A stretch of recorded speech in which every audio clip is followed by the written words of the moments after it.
Imagine starting the biography of, well, the single most pivotal figure in history, not with his miracles or, some grand statement about his divinity, No, nothing like that. but with this dense, kind of confusing list of ancient names. It feels like the ultimate anticlimax, right? It really does. Yet that's exactly how the Gospel of Matthew kicks off. It's definitely a shocking opening to our modern ears. But you have to think about the first century reader, especially a Jewish reader. Right. For them, Matthew chapter 1 isn't just like a dry history lesson. It's more like a legal brief, a theological deposition. Okay, deposition. I like that. Yeah, it's this immediate front-loaded argument. It's trying to prove one single massive claim. Which is? That Jesus possesses the undisputed, the verifiable right to be the promised king of Israel. Ah, okay, so that's the core tension we need to unpack here. We got this stack of sources all dissecting Matthew chapter 1, just verses 1 through 25. Just those 25 verses. And yeah, on the surface, it looks simple, maybe even a bit boring. But these sources, they show it's just packed with historical context, these really rigid legal requirements, and layers upon layers of theological complexity, all determining who Jesus is. Exactly. So our mission, in this deep dive is really to pull out the essential insights from all this material. We need to unpack the full significance of these opening verses. So not just who Jesus is. No, but legally and historically, where he comes from. And why these two simple lists, the genealogy and then the birth narrative, why they are the absolute key to understanding his claim to kingship.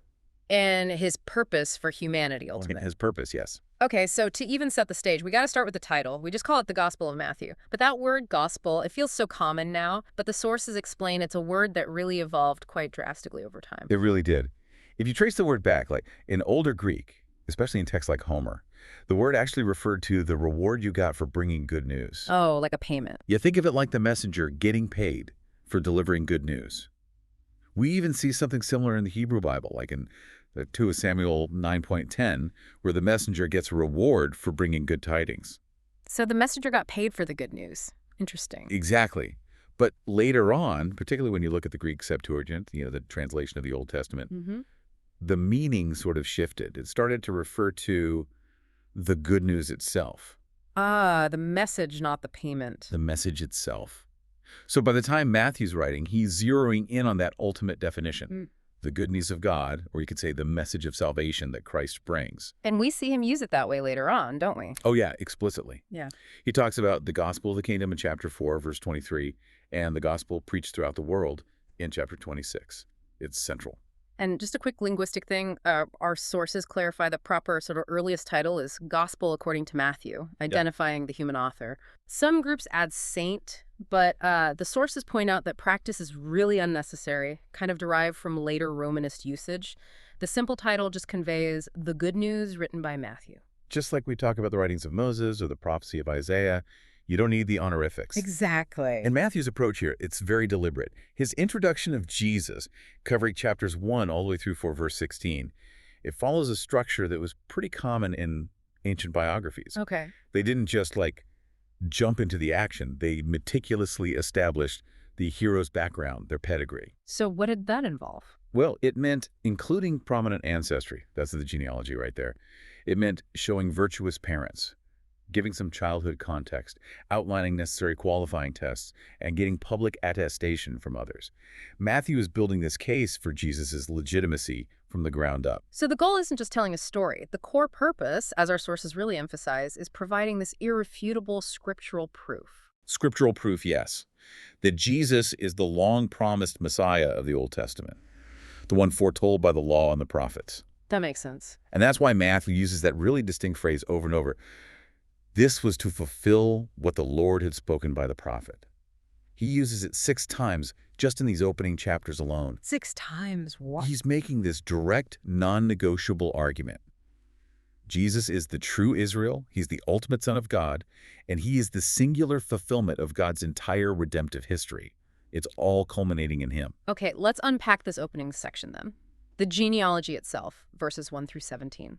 Now, for us today, reading, 50-odd names, it can feel tedious, maybe irrelevant. Yeah. But you stress that for the ancient Jew, this wasn't trivia. These names were absolutely vital. Why this obsession with genealogy? Yeah, it goes way beyond just family pride or, knowing who your great-great-grandpa was.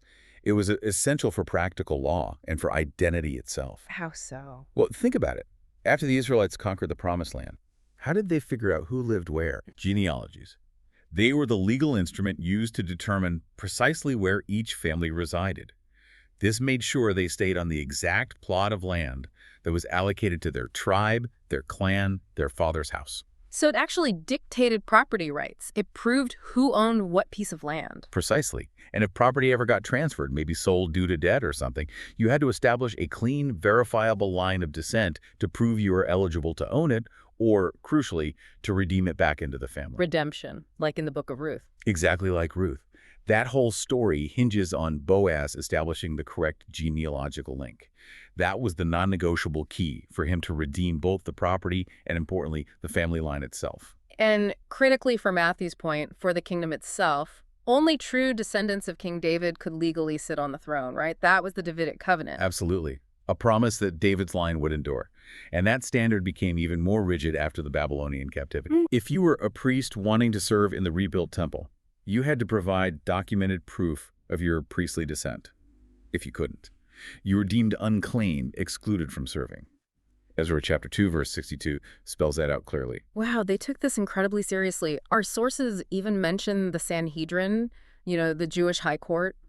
They maintained official public genealogical records specifically to guarantee the purity and the accuracy of descent, especially for the royal line and the priestly lines. Which leads to that fascinating, maybe slightly cynical anecdote about Herod the Great. Oh yeah, tell us about that. Well, Herod, being half Edomite and half Jewish, was, let's just say, profoundly insecure about his shaky claim to the throne of Judea. Right, he wasn't fully legitimate in many eyes. Not at all.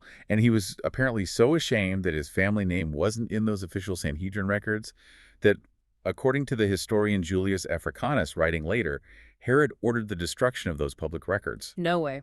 The thinking was, if no one else could point to a verifiable, superior pedigree from those official lists, then his own illegitimate authority wouldn't be so easily challenged.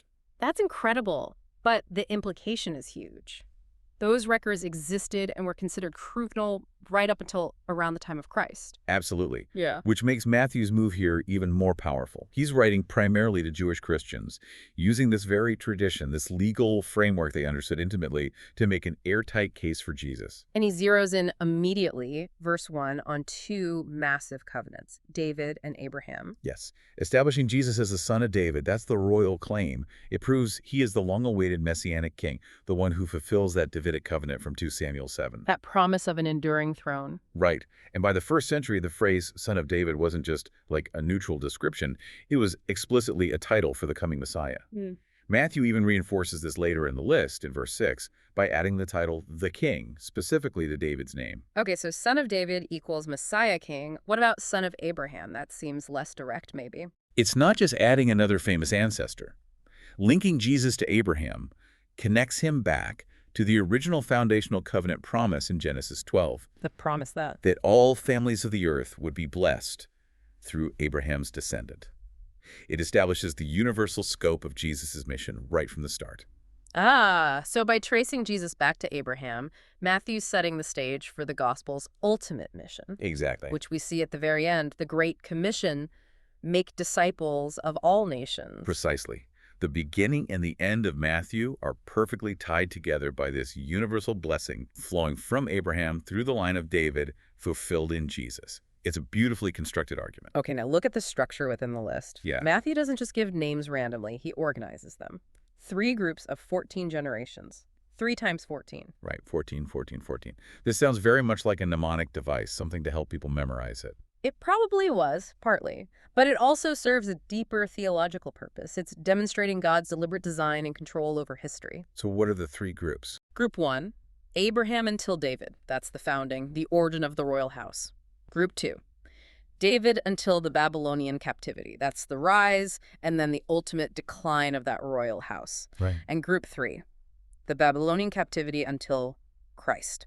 This is the period of waiting, the eclipse of the monarchy, followed by the ultimate fulfillment in Jesus. What's truly fascinating, though, and our sources highlight this, is that these three groups cover wildly unequal spans of actual history. Unequal. How so? The first period, Abraham to David, that's roughly 750 years. The second period, David down to the exile, is only about 400 years. And the final period, exile to Christ, is around 600 years. Wow, so they're not even close chronologically. Not at all. And that fact reinforces the idea that this 3 by 14 structure is theological. It's showing God's deliberate structuring and control over history, his divine providence, rather than being a strictly chronological report. Matthew is shaping the list to make a point about God's plan. And we can't really talk about 3 times 14 without mentioning the gematria theory, can we? No, you really can't ignore it. Gematria, the practice of assigning numerical values to Hebrew letters, was a known Jewish interpretive method. Right. And the numerical value of the Hebrew letters in the name David Dalet adds up to 14. 4 plus 6 plus 4 equals 14. Ah. So the theory is? The theory is that Matthew might have intentionally structured the genealogy into 3 groups of 14 to numerically embed David's name 3 times, constantly emphasizing Jesus' royal Davidic identity. Even though Matthew wrote in Greek, the thinking behind this kind of structuring feels very Hebraic. Very clever, if true. Okay, let's look at the technical language. That opening phrase, Biblos Geneseos, usually translated the book of the genealogy, but it holds more weight. It does. It can also mean the book of the origin, or the book of the history. And this language seems to be a deliberate echo, an allusion back to the Greek Septuagint's phrasing in Genesis chapter 2, verse 4 and chapter 5, verse 1. This is the book of the generations of Adam. So by starting his gospel with Biblos Geneseos, Matthew is subtly suggesting He's suggesting that Jesus introduces a new Genesis, a new beginning, a new creation, a whole new era for humanity. It's the long-awaited fulfillment of God's original purposes in creation itself, now being realized in Christ. wow. Okay, one last technical but crucial point on the genealogy itself. The word fathered, or begat.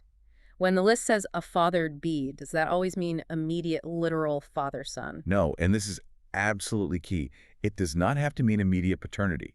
The Greek verb geno certainly refers to the action of a male parent producing offspring or being in the direct line of physical descent. But Crucially, it can be used more broadly to mean any ancestor-descendant relationship.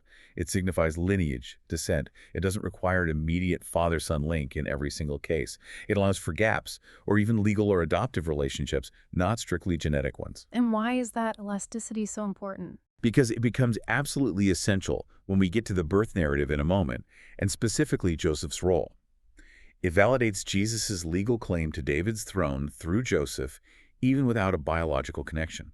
That legal connection is everything for Matthew's argument. Okay, section 2. This is where the historical drama and, frankly, the surprises really kick in. Genealogies, as you said, were legal documents, almost exclusively male lines. Yet Matthew includes 4 women from the Old Testament, Tamar, Rahab, Ruth, and the wife of Uriah, who is Bathsheba, plus Mary herself. That is highly irregular. It's extraordinary, really. In first-century Jewish society, women had very few legal rights. They typically couldn't inherit property unless there were no male heirs. Their testimony wasn't generally admissible in court. Yeah. One of our sources even notes that common Pharisaic prayer where men thank God they were not born a slave, a Gentile, or a woman. So to feature women, and these women prominently in the royal messianic lineage, is a profound theological statement Matthew is making. And he didn't exactly pick 4 paragons of virtue or, conventional purity, did he? The group Matthew selects is, well, scandalous is maybe the right word. Our sources call them an unlikely group, often involved in some kind of irregularity, maybe scandal, or having mixed ethnicity. That's the striking point, isn't it? Yeah. And it feels entirely intentional. Look at the specifics. Ron? Tamar, she was a Canaanite woman. To secure her legal right to offspring from Judah's line, after being wrongly denied, she disguised herself as a prostitute and seduced her own father-in-law, Judah. The result was twins, born out of wedlock through deception and, well, sexual irregularity. Okay, not exactly a straightforward story. Then Rahab. Rahab, explicitly identified in the text as a prostitute from Jericho, a Gentile woman who aided the Israelite spies. Her inclusion brings in that Gentile element again, and also a story of redemption from a life considered sinful. And then there's Ruth. Now, Ruth is often seen as a model of loyalty and faith, but She was a Moabitess. And legally, according to Deuteronomy 23.3, Moabites were explicitly forbidden from entering the congregation of Israel, basically until the 10th generation. Her presence in the lineage is a clear instance of God working outside those legal boundaries. He used her despite the prohibition. Okay. And finally, the woman Matthew doesn't even name directly, Bathsheba. He just calls her the wife of Uriah. Right. And Matthew's refusal to use her name seems deliberate. It throws massive attention onto the context of that relationship. King David's adultery with her, and then his subsequent arrangement for the murder of her husband, Uriah, who was himself a Hittite, a Gentile. This is arguably the most famous, most shameful episode in the entire history of the Davidic line. So why? Why does Matthew deliberately highlight this messy, you could say, tainted lineage? Why include these specific examples involving sexual irregularity, Gentile origins, outright sin, deception? What's the point? Well, the sources suggest three main interconnected theories, and all of them ultimately point towards and magnify the miracle of Jesus' own birth narrative that follows. Okay, let's take the first one. The theory about sin and irregularity. By including women involved in these irregular or sinful situations. Tamar's deception, Rahab's prostitution, Bathsheba's adultery complicated by David's murder, Matthew is immediately foreshadowing the very nature of the gospel message. Which is? That Jesus came to save his people from their sins, as the angel will say later. The genealogy demonstrates that God's grace and redemption have been working through the messy, complicated, sinful human condition right from the beginning of his family tree.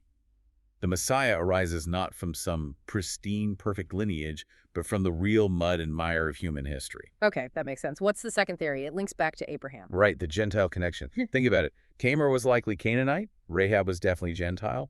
Ruth was a Moabitess. Bathsheba was married to Uriah the Hittite. So multiple Gentile links. Exactly. This selection powerfully demonstrates that God's plan for the Messiah was never intended to be purely ethnic, confined only to the Jewish people. It reinforces that universal blessing promised way back to Abraham, showing that Gentiles were always part of God's divine tapestry leading to Christ. Preparing the way for the mission to all nations. Precisely.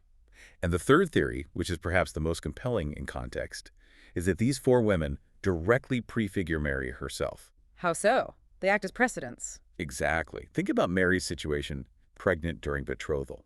From an outside perspective, that was highly unconventional, potentially scandalous. By including Tamar, Rahab, Ruth, and Bathsheba, Matthew shows that God has a history of working his sovereign purposes in unusual, irregular, and even potentially scandalous ways. So God often chooses those society might overlook or disapprove of. Yes. These women sort of normalize the idea that the Messiah's own origins might be touched by perceived irregularity. They prepare the reader to accept the even greater irregularity, the miracle of the virgin conception that Matthew is about to describe. That's fascinating. Okay, so beyond the surprising inclusions, we also see Matthew making deliberate omissions to force that rigid 3 times 14 structure. Absolutely. Most notably, Matthew skips several kings in the sequence between Joram and Uzziah. He leaves out Ahaziah, Jehoash, and Amaziah. Was that allowed? Just skipping names? It was a known practice in genealogies to abbreviate sometimes. But there might be a deeper theological reason here, too. One compelling theory links this specific omission to divine judgment. Judgment. How? Those 3 omitted kings were direct descendants of the wicked queen Athaliah, who was the daughter of Ahab and Jezebel from the northern kingdom. Athaliah actually tried to wipe out the entire Davidic royal line in Judah. Ah, so by omitting her descendants. By omitting them, Matthew might be visually marking that branch of the line as tainted or under a curse, reinforcing the idea that God's sovereign hand was actively pruning and shaping this lineage according to his purposes. Wow. Okay, and then there's that notorious counting problem in the final section, the third group of 14. If you actually count the names listed from the Babylonian captivity down to Christ, you often only get 13 generations, not the required 14. Yes, this has caused centuries of scholarly head-scratching trying to make the 14-14 symmetry perfect. So what are the proposed solutions? How do they get to 14? They're highly technical, but scholars have proposed a few possibilities. One idea is counting Jeconiah, also called Jehoiachin, twice. Once before the exile, as the last king taken away, and once after, as the first name in the post-exile list, since he lived through that transition. Okay, counting one guy twice seems a bit like cheating. Well, another suggestion focuses on the fact that Jeconiah and his father, Jehoiakim, have very similar spellings in Greek. Maybe the first reference is actually meant to be Jehoiakim? Possible, I guess. Any other ideas? The most common solution, perhaps, is simply counting Mary herself as the 14th person in that final group, bringing the total to 14 and achieving the perfect balance. But the overarching insight here, as noted by many sources, including the respected Hebraist John Lightfoot way back when, is that it was a pretty typical Jewish practice in genealogies and historical summaries to round off or adjust numbers slightly to fit significant symbolic patterns, like 14 or 7 or 10. So the exact chronological count might be less important than the pattern. Exactly. It emphasizes again that Matthew's structure is entirely intentional and theological. It's designed to prove God's structured control over Israel's history, culminating in Christ, rather than just being a precise historical census report. The pattern itself carries the meaning. All right, now we shift gears. We move from the list to the story itself, the origin of Jesus, verses 18 through 25.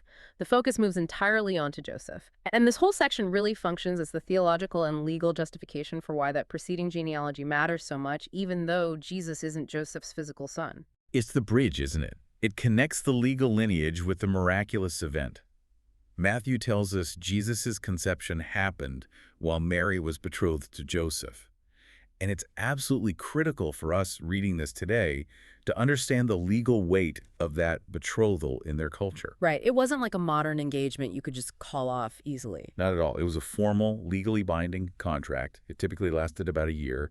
And during that time, in the eyes of the law, the woman was considered the man's lawful wife. So legally, she was already his wife, even though they weren't living together. Exactly. The only way they could be separated during that betrothal period was either by death, which would leave her a legal widow, or by a formal legal divorce process. That they didn't consummate the marriage yet. Correct. The couple did not cohabitate or engage in sexual relations until after the second ceremony, the actual wedding feast, or marriage proper, when the husband would take his wife into his home.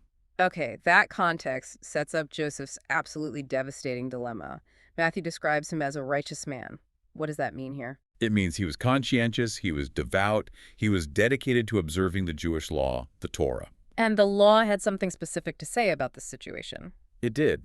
Under Deuteronomy chapter 22, verses 23 and 24, if a betrothed woman was found to be pregnant by someone other than her betrothed husband, it could be interpreted as adultery. And the penalty prescribed in the law, in theory, was death by stoning. Wow. Okay, but was that actually practiced in the first century? Probably not commonly for this situation. By the first century, the more customary practice, especially if the circumstances were maybe unclear or if it was a desire for compassion, was divorce, likely based on the divorce provisions in Deuteronomy 24.1. So Joseph is caught in this terrible bind. His legal conscience, his righteousness, seems to demand divorce to uphold the law. But the text says he did not want to expose her to public disgrace. That phrase feels loaded. It truly is. To expose her to public disgrace would mean initiating a formal public divorce proceeding. That would likely require multiple witnesses, it would bring the whole situation out into the open, and it would permanently ruin Mary's reputation, possibly leading to her complete ostracization from the community. So his decision, his initial plan, was to divorce her quietly. Yes. This demonstrates profound mercy and compassion on his part. He intended perhaps to use only the minimum 2 witnesses required, maybe meet privately, or possibly even waive the need for witnesses altogether if the law allowed. He's trying to fulfill his legal obligation to separate from perceived adultery, but do it in the kindest, least harmful way possible. But before he can act on that compassionate but still painful decision, divine intervention, the angel of the Lord appears to him. Significantly, Matthew says it happens in a dream. Yes, and this emphasis on God giving instruction through dreams is a deliberate motif Matthew uses throughout the birth narrative. Joseph actually receives 4 divine dreams in these first couple of chapters. Oh, wow. Yeah, this one telling him to take Mary as his wife, then the dream warning him to flee to Egypt, then one telling him to stay in Egypt, and finally the dream guiding him back, but directing him to Nazareth instead of Judea. It really highlights God's supernatural direction and absolute control over every single stage of Jesus' birth and early childhood. So, in this first dream, the angel immediately cuts through Joseph's legal dilemma. How? By addressing him as Joseph, son of David. That's not just a casual greeting, it's a title, a confirmation of his status and his responsibility. It immediately validates the entire purpose of the genealogy we just read. It reminds Joseph and Matthew's reader of his royal lineage and the obligations that come with it. And then comes the command, do not be afraid to take Mary as your wife, followed by the explanation. The conception is from the Holy Spirit. This underscores the divine origin of the child. It links God's activity here back to creation itself, where the Spirit of God was the agent of God's creative power and life-giving activity. Now, here's the crucial legal step that follows from this revelation. What's that? Joseph had to complete the marriage ceremony. He had to formally take Mary as his wife. Why was that legal step so critical, especially if he wasn't the biological father? Because he was the son of David. Exactly. Joseph completing the marriage ceremony was the necessary legal act to establish the Davidic lineage for this child conceived by the Holy Spirit. Once the marriage was finalized, Joseph then formally adopted the child. How did he adopt him? Through the ultimate legal act of recognition, naming him. By naming the child Jesus as the angel commanded, Joseph formally and legally acknowledges Jesus as his own son. This act makes Jesus the rightful legal heir to the Davidic throne through Joseph's line, completely, regardless of physical paternity. The legal lineage is secured. That leads perfectly into the power packed into the names themselves. Joseph is commanded to name the child Jesus. That's the Greek form, right? Yes, the Greek form Isis, from the Hebrew Yeshua or Yehoshua, and it means the Lord is salvation or Yahweh saves. And the angel makes the purpose explicit. Right there in verse 21. For he himself will save his people from their sins. This was a massive theological statement, a course correction for common first-century Jewish expectations about the Messiah. How so? It immediately countered that popular idea that the Messiah would primarily be a political figure, a national liberator who would overthrow Roman rule. No, the angel says Jesus' core mission is much deeper, redemption from sin itself. But the child is also identified by another name in fulfillment of prophecy, Emmanuel. Yes, Matthew quotes Isaiah 7.13 directly here and explains that Emmanuel means God is with us. Now, this isn't necessarily a personal name that Jesus went by day to day. Okay. Rather, it's a title indicating his essential nature, his role, his ultimate purpose. It signifies that in Jesus, the divine presence has become physically manifest. God himself is now dwelling tangibly in the midst of his people, God with us. So Joseph hears all this in the dream, and his obedience is total and immediate. He wakes up, he does exactly what the angel commanded. He takes Mary as his wife, formally completing the marriage contract. And then Matthew includes that detail that has fueled debates for centuries. Verse 25. Joseph did not know her until she gave birth to a son. Ah, yes, that little word until. It's the Greek conjunction hios.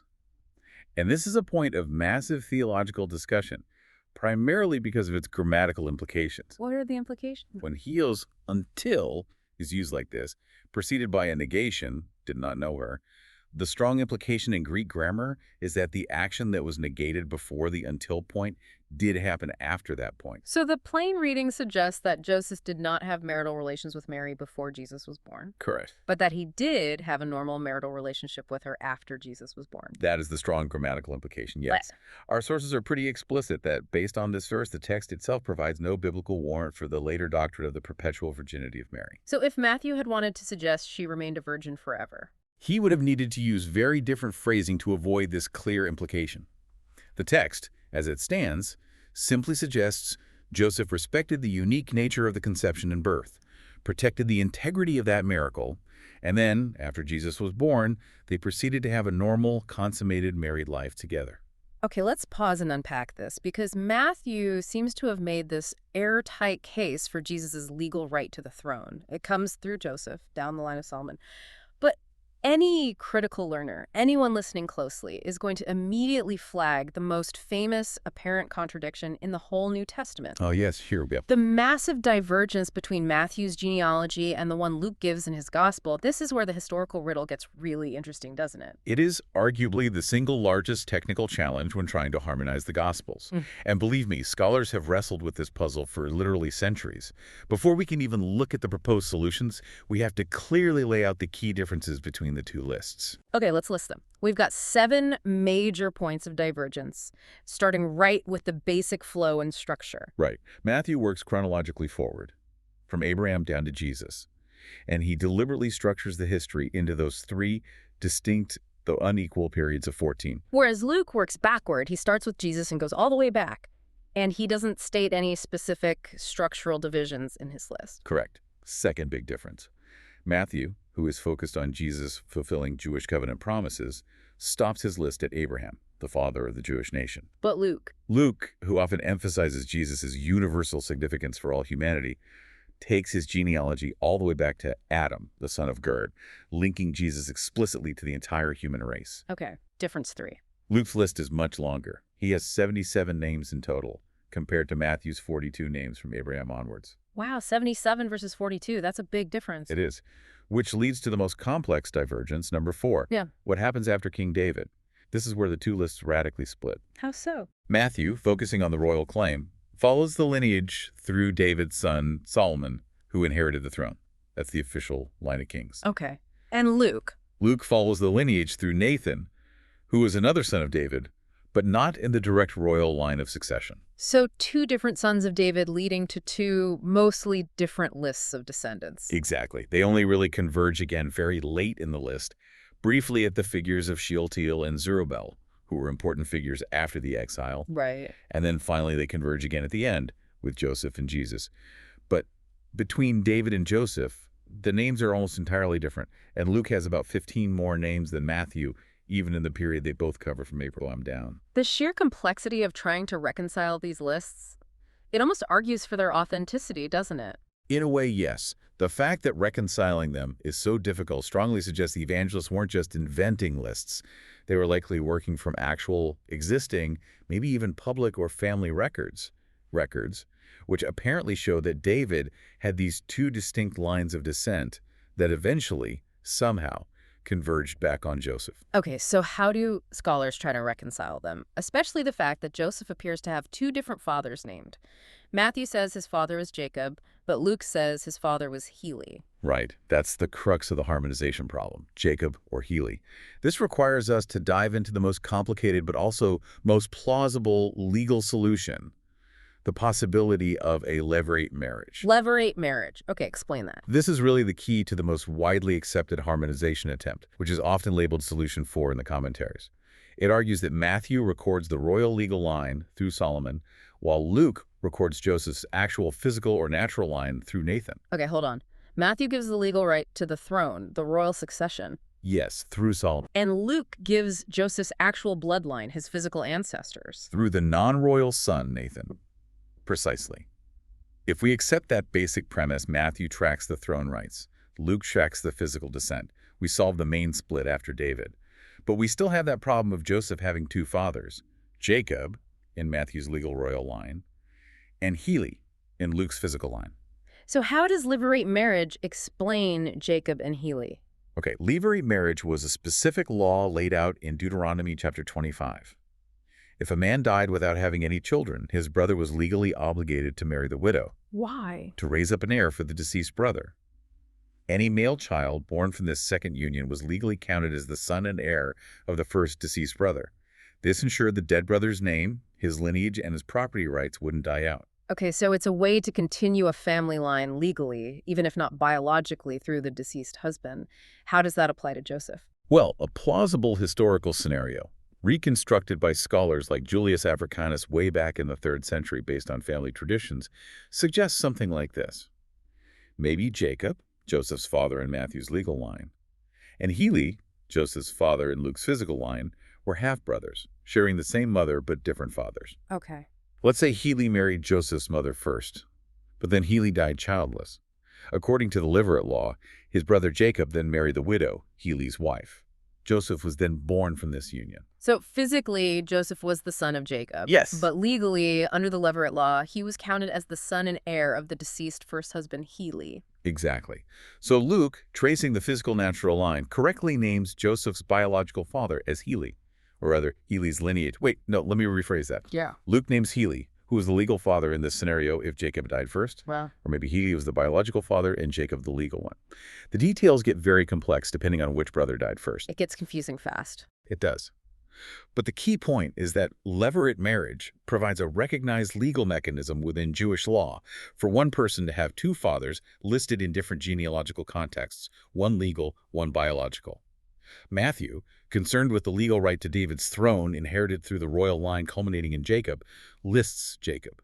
Luke, perhaps concerned with the physical descent, or maybe the line of Heli for other reasons, lists Heli. Okay, so the exact mechanics are fuzzy, maybe lost to history. Very likely. But the necessity of resorting to such a complex legal explanation like levirate marriage actually strengthens the case that Matthew and Luke were working with real, complicated, existing family records, not just making things up. Precisely. The very difficulty of harmonization is, paradoxically, evidence for the authenticity of the core data they were using. The key takeaway for you listening isn't necessarily memorizing the specifics of who married whom when. It's understanding that these two genealogies, even with their significant differences, converge powerfully to prove two essential things for the early church. Okay, what are the two things? 1. Jesus has the necessary physical bloodline connection back to David. This is often understood to come through Mary, perhaps implicitly linked via Luke's genealogy, if Heli was Mary's father and Joseph his heir, though the text focuses on Joseph. And 2. Through Joseph's formal legal adoption, confirmed by the marriage and naming, Jesus possesses the absolutely undisputed legal right to the throne of David, traced through Solomon and the royal line as recorded by Matthew. So Matthew gives the legal credentials, the claim that would stand up in a Jewish legal context. Exactly, undeniable for establishing messiahship. While Luke might be showing the physical descent, or perhaps another line of legal inheritance, ultimately confirming the biological connection required, both are needed. The theology remains crystal clear. Jesus is legally, and through Mary, biologically connected to the promises made to David and Abraham. Okay, moving to our final section, section 5. There's a second major scholarly controversy that swirls around Matthew 1, and this one focuses on a single word choice in Matthew's quotation of Isaiah 7.14. Ah yes, the prophecy fulfillment. Matthew boldly asserts that the virgin conception of Jesus fulfills this specific Old Testament prophecy. But critics jump on this, arguing that the original Hebrew text doesn't actually use a word that must mean virgin. Correct. This is often called the virgin word controversy. The core objection goes like this. The original Hebrew word Isaiah used back in the 8th century BC was Alma. Critics argue that Alma simply means a young woman of marriageable age, and it doesn't necessarily or strictly imply virginity. So the argument is, if Isaiah had really wanted to be specific and say virgin, he should have used a different Hebrew word, Bethula, which is considered the more precise term for a virgin. That's the claim. And they argue that Matthew, writing in Greek centuries later, relied on the Greek Septuagint translation of Isaiah, which does use the very specific Greek word parthenos, which unequivocally means virgin. So the accusation is that Matthew essentially inflated the prophecy's meaning by using the Greek translation instead of the original Hebrew nuance. Okay, that sounds like a potentially serious objection. What's the counter-argument? It's quite robust, actually, and it relies on understanding the linguistic context more deeply. First, regarding the Hebrew words themselves. While Bethula is often translated virgin, it's not exclusively used that way. It can sometimes refer to young married women or widows. Its meaning isn't absolutely fixed either. Okay, so Bethula isn't perfectly precise either. What about Alma? The word Alma is only used about 7 times in the entire Old Testament. And crucially, in every single instance, it refers to a young woman who is unmarried, and, by strong implication in that culture, therefore, a virgin. It's never used of a woman known to be married or non-virginal. So while it might primarily denote young woman, it carries the necessary connotation of virginity within its typical usage. Interesting. So the distinction might be less sharp than critics claim. What about Matthew using the Septuagint translation? That's actually a critical point in defense of Matthew's usage. It's arguably the most powerful piece of evidence. Remember, the Septuagint, the LXX, was the Greek translation of the Hebrew scriptures made by Jewish scholars, primarily in Alexandria, Egypt, starting a few centuries before Jesus was even born. Right, so pre-Christian Jewish scholars translated it. Exactly. They had no Christian agenda to try and invent a virgin birth prophecy. They were simply translating the Hebrew text into the common Greek language of their day. And they chose to translate the Hebrew Alma in Isaiah 7.13 with this specific, unambiguous Greek word parthenos, virgin. So their choice indicates. It indicates that these Jewish scholars, long before Christ, already understood the context of Isaiah 7.12 to be referring to a unique, perhaps miraculous birth, something outside the normal pattern, best captured by the Greek word for virgin. Matthew wasn't inventing a new meaning by using the Septuagint. He was actually adhering to a long-standing Jewish interpretation of that specific passage, reflected in their own authoritative translation. That shifts the perspective considerably. Okay, there's another major objection related to Isaiah 7.14, focusing on the immediate context. Critics argue Isaiah was speaking directly to King Ahaz about an immediate military crisis. Right, the Syro-Ephraimite War. That coalition threatening Jerusalem. So the argument goes, the prophecy must have had an immediate fulfillment back in Isaiah's own day, maybe the birth of one of Ahaz's sons, or Isaiah's own son. How can Matthew apply it solely or ultimately to Jesus centuries later? This is where the concept of double fulfillment or typological fulfillment comes into play, which is crucial for understanding how New Testament writers often interpret Old Testament prophecy. Okay, explain double fulfillment. We have to quickly set the scene in Isaiah 7. King Asa of Judah is terrified because the kings of Syria and northern Israel, Ephraim, have formed an alliance and are marching on Jerusalem to depose him and put their own guy on the throne. Total panic in the capital. Right, an immediate crisis. Isaiah the prophet comes to Ahaz and tells him not to fear, that God will deliver Judah. And he offers Ahaz a sign from God to confirm this promise. Ahaz piously refuses to ask for a sign, so Isaiah gives him one anyway. Behold, the Alma shall conceive and bear a son, and shall call his name Emmanuel. A sign of immediate deliverance for Ahaz. Yes, the prophecy certainly seems to have an immediate, partial fulfillment relevant to King Ahaz's crisis. Many scholars think this near-term fulfillment might have been the birth of Isaiah's own son, Maher-shalal-Hashbaz, whose symbolic name also pointed to the swift destruction of Judah's enemies. His birth served as a short-term sign that Syria and Israel would be destroyed before that child grew old enough to know right from wrong. Okay, so a near-term fulfillment seems plausible, even necessary for Ahaz. But the sources argue the language Isaiah uses, especially Emmanuel, God with us, seems too grand, too expansive, to be entirely contained or fulfilled just by the birth of Isaiah's son or dealing with that one military threat. Exactly. When you look at the wider context of the book of Isaiah, especially passages that follow soon after, like Isaiah 9:6-7, "For to us a child is born, to us a son is given, and the government shall be upon his shoulder. Of the increase of his government and of peace there will be no end on the throne of David." In Isaiah 11, the description of the righteous messianic ruler from the stump of Jesse, Isaiah consistently points forward. Toward what? Towards the future arrival of a unique, divine, Davidic child ruler who will usher in a golden age of peace and righteousness, an eternal kingdom. So Matthew sees the crisis in Ahaz's day and its partial resolution as a kind of historical type or shadow of the ultimate deliverance and the ultimate deliverer yet to come. Precisely, the ultimate fulfillment. While the sign might have had a near-term relevance for Ahaz, the specific aspects of the prophecy, particularly the conception by the Alma, understood as version by later interpreters, the divine nature implied by the name Emmanuel, God with us, and the connection to the everlasting Davidic kingdom, these elements specifically awaited fulfillment, as one source puts it, until Jesus' nativity. So Matthew's argument is that the Isaiah passage is either solely and directly referring to the unique virgin conception of the Messiah, which only Jesus fulfills, Yes. or it has this dual layer, a partial, immediate fulfillment in Isaiah's time, pointing forward to a complete, ultimate fulfillment in Christ.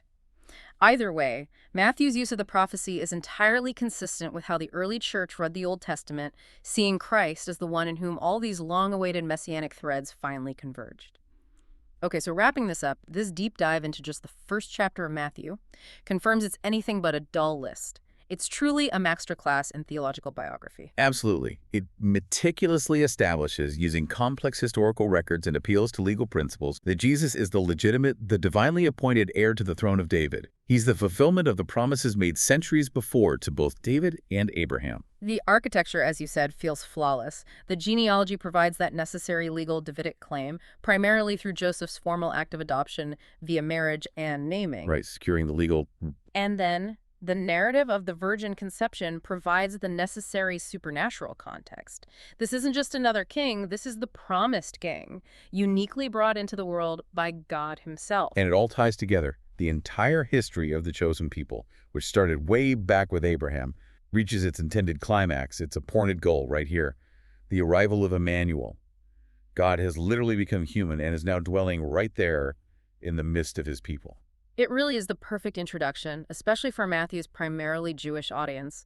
It argues persuasively to the potentially skeptical reader that Jesus wasn't just a prophet or a good teacher or even a potential king. He was the Messiah, the one promised throughout their history and demanded by their law. And this brings us right back to that great paradox Matthew sets up from the very beginning, doesn't it?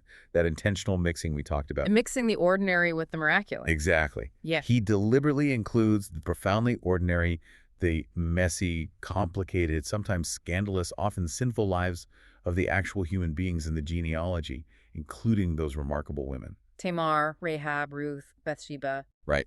Prostitutes, deception, adultery, murder, Gentile origins. It's all in there woven into the line. And yet he concludes this same chapter with the utterly miraculous, the perfect, the supernatural event of the virgin conception by the Holy Spirit. This mingling of human brokenness, human history with all its flaws, right alongside divine perfection and intervention, it really sets the tone for the whole gospel, doesn't it? It absolutely does. Right. And maybe considering the history we've just explored in this chapter, the most profound implication of Matthew 1, something for you to really think about, is this. If God chose to work his supreme purpose, the arrival of the Savior of the world, through such a flawed, irregular, and thoroughly humanly compromised lineage, Yeah. what does that suggest about the kinds of people he still chooses to use today? And perhaps even more powerfully, what does it suggest about his incredible ability, his desire even, to redeem and work through even the messiest, most broken parts of our own histories, our own lives?